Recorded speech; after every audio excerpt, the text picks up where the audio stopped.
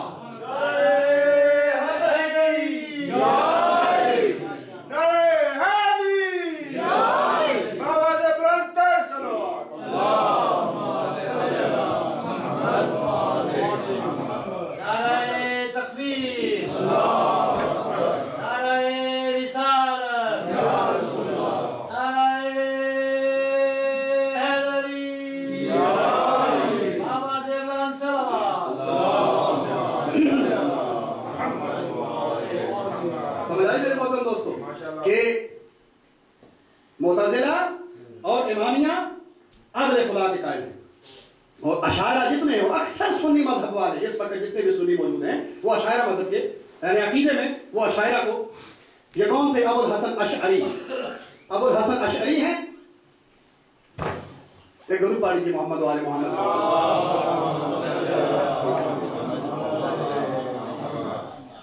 ابو الحسن اشعری کے فالوور ہیں جنہوں نے اشاعرہ مذہب جو ہے یہ قائم کیا، اور یہ عدل خدا کے قائل نہیں ہیں، اور اسی وجہ سے آج اس طرح کی آبھاس بھی ہمیں ملتی ہیں کہ خدا کا یہ فیصلہ ہے، خدا چاہے تو ظالم کو جنت میں بھیج دے، مظلوم کو جہنم میں بھیج دے، یہ اس کی مرضی کی بات ہے۔ ہم نے کہا نہیں، ایسا نہیں ہے، بلکہ یہ عدالت خدا کے خلاف ہے، اور عدل کے جو مقابلے میں ہے وہ ظلم ہے، اور خدا کبھی ظالم نہیں ہو سکتا۔ ظلم ایسی صفت ہے کہ جس سے ہمارا خدا مبرہ و بے نیاز ہے، بری ہے۔ بس عزیزان گرامی، جو معتزلی مذہب والے ہیں وہ ہمارے ساتھ اس میں شریک ہیں، لیکن چونکہ دونوں کو عدلیہ کہا جاتا ہے، وہ امامت کے قائل نہیں ہیں، اس لیے ان سے الگ ہونے کے لیے ہم نے اپنے آپ کو امامیہ کہا ہے۔ تو یہاں تک یہ بات واضح ہو گئی۔ انشاءاللہ اس مجلس میں ہم صرف ایک آیت کو بیان کریں گے کہ یہ عقیدہ مہدویت قرآن سے کیوں کر ثابت ہے۔ وہ کون سی آیت ہے کہ جس کو ہم نے سرنامہ کلام قرار دیا ہے، کہ جس میں ارشاد پروردگار ہو رہا ہے، بسم اللہ الرحمن الرحیم، وَلَقَدْ كَتَبْنَا فِي الزَّبُورِ مِن بَعْدِ الذِّكْرِ أَنَّ الْأَرْضَ يَرِثُهَا عِبَادِيَ الصَّالِحُونَ، کہ اے دنیا والو سن لو کہ بے شک ہم نے ذکر کے بعد زبور میں یہ قرار دیا، اس بات کو زبور میں لکھ دیا، اور یہاں پہ ذکر سے کیا مراد ہے؟ وَلَقَدْ كَتَبْنَا فِي الزَّبُورِ مِن بَعْدِ الذِّكْرِ، کہ ہم نے زبور میں ذکر کے بعد یہ بات لکھ دی۔ یہاں پر ذکر سے مراد تورات ہے، جناب موسیٰ کی کتاب ہے۔ گویا خدا یہ کہہ رہا ہے کہ یہ وعدہ جو اب ہم قرآن میں بیان کر رہے ہیں، اس کو ہم نے پہلے تورات میں بیان کر دیا ہے اور زبور میں بھی بیان کر دیا ہے، اور اب اس کو قرآن میں ہم ذکر کر رہے ہیں۔ وہ وعدہ کیا ہے؟ ان الارض یرثھا عبادی الصالحون، کہ یاد رکھو ہم اپنے صالحین بندوں کو زمین کا وارث بنائیں گے۔ درود پڑھ لیجیے محمد والے۔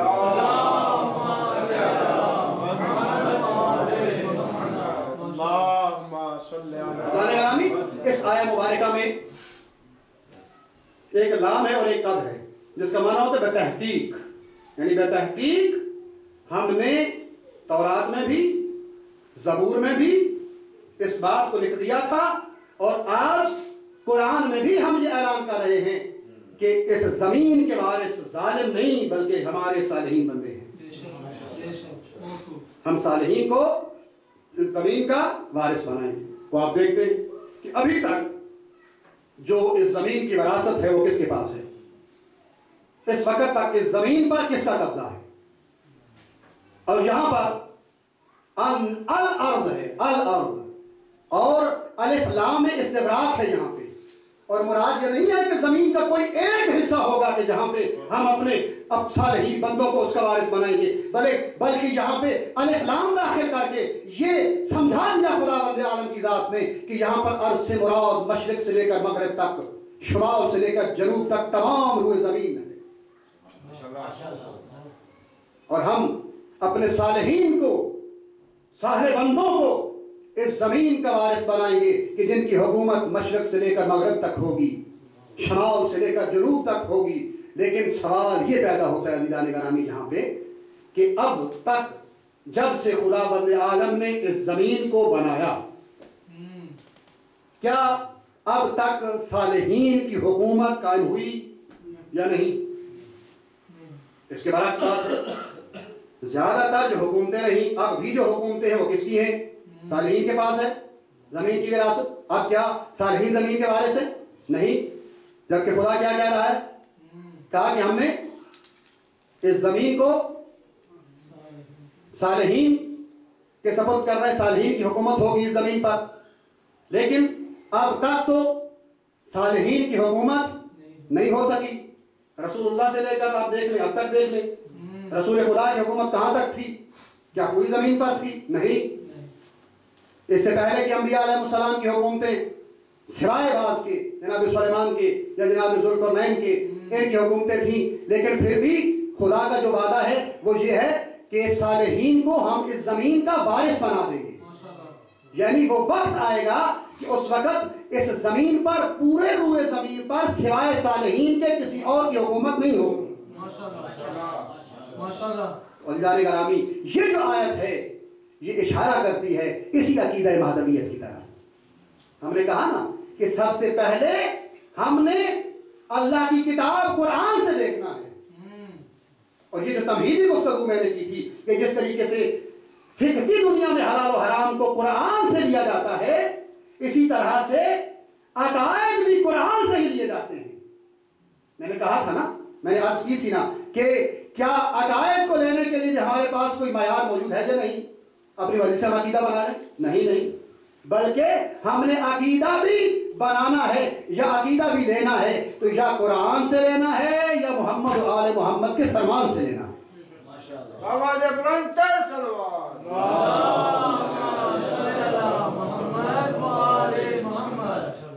تو عقیدہ مہدویت، کیونکہ ہم اس پہ عقیدہ رکھتے ہیں کہ ہمارے وقت کے امام موجود ہیں، غائب ہیں، ان کا نام مہدی ہے، اور اس کو نام جو موضوع ہم نے اختیار کیا اس کا نام ہم نے عقیدہ مہدویت دیا ہے۔ تو کیا قرآن میں اس کی کوئی اصل موجود ہے یا نہیں؟ تو سب سے پہلی آیت جو ہم نے ذکر کی یہ سورہ مبارکہ انبیاء کی 105 نمبر آیت ہے کہ جس میں خدا نے اسی بات کی طرف اشارہ کیا ہے کہ ایک وقت آئے گا کہ جب اس زمین کی وراثت، اس زمین کی ملکیت ہم صالحین کو دیں گے، یعنی صالحین جو ہمارے صالح بندے ہوں گے وہ زمین کے وارث ہوں گے۔ تو عزیزان گرامی انشاءاللہ اگلی مجالس میں چل کے ہم اسی موضوع کو لے کر آگے بڑھیں گے کہ قرآن میں وہ کون سے اور مقامات موجود ہیں کہ جہاں پر اس عقیدے کی طرف اشارہ کیا گیا ہے۔ تو عزیزان، آج محرم الحرام کی پہلی شب ہے اور جو ہماری گفتگو تھی وہ بھی ایک تمہیدی گفتگو تھی۔ انشاءاللہ آئندہ مجالس میں ہم صلب موضوع میں جا کر، موضوع میں داخل ہو کر انشاءاللہ پر لطف گفتگو کریں گے، اور آپ سے امید رکھتے ہیں کہ آپ بھی انشاءاللہ ان علمی ابحاث کو، ساتھ یہ بھی میں گزارش کر دوں، مجھے کہا گیا ہے کہ اس موضوع کو لیا جائے، وگرنہ ایسی مجالس بھی تھیں کہ جن میں صرف اور صرف ہی وہی روایتی فضائل بیان کر دیے جاتے، لیکن چونکہ یہ ایک ایسا موضوع ہے کہ آج ہماری نوجوان نسل کو گمراہ کیا جا سکتا ہے۔ کوئی سوال کر سکتا ہے کہ آپ کے وقت کا امام جس کو آپ زندہ مانتے ہو، جس کو آپ موجود مانتے ہو، جس کو آپ غیب مانتے ہو، یہ جو آپ کا عقیدہ مہدویت ہے اس کی بنیاد کیا ہے؟ بتاؤ، اس کی بنیاد قرآن میں موجود ہے یا نہیں؟ کیا اس کے بارے میں رسول خدا نے کچھ بتایا ہے یا نہیں؟ تو ہم نے اس لیے اس موضوع کو انتخاب کیا تاکہ ہماری نوجوان نسل اس بات سے آگاہ ہو جائے کہ یہ عقیدہ ہم نے خود سے نہیں بنایا، بلکہ جتنے بھی فقہ جعفریہ کے عقائد ہیں ان کی بنیاد اللہ کی کتاب قرآن ہے یا محمد مصطفیٰ کا فرمان ہے۔ عزیزان گرامی،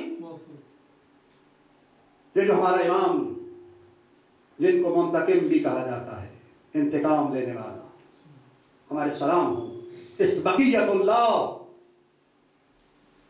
فی الارضین، جو خدا کا نمائندہ ہے اس زمین پر، جس کے وجود کی برکت سے زمین و آسمان قائم ہے، جس کے سبب جہانوں کو رزق دیا جاتا ہے، وہ عظیم امام پردہ غیبت میں بیٹھ کے جب محرم کا چاند چڑھتا ہے نا، جب محرم کا چاند نظر آتا ہے تو میرا امام پردہ غیبت میں خون کے آنسو بہاتا ہے، اور بےتاب ہے آج امام زمانہ اذن خدا کے لیے کہ کب وہ وقت آئے گا کہ جب خدا کا حکم ہوگا